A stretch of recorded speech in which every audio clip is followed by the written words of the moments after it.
am Gavin. I am going to read Genesis 3:1 through 2 and 3. Here I go.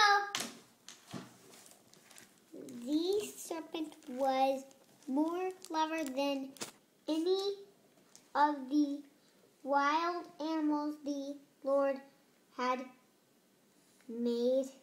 The serpent said to the woman, "Did God really say you must not eat the fruit of any tree that is in the garden?"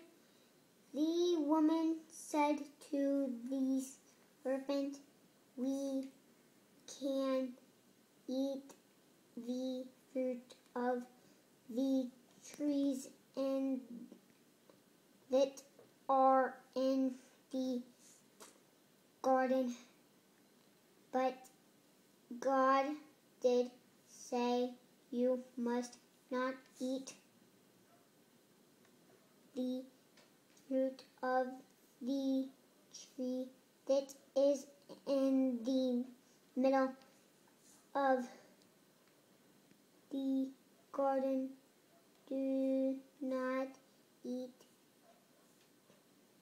even touch it, for you will die." Have a blessed day.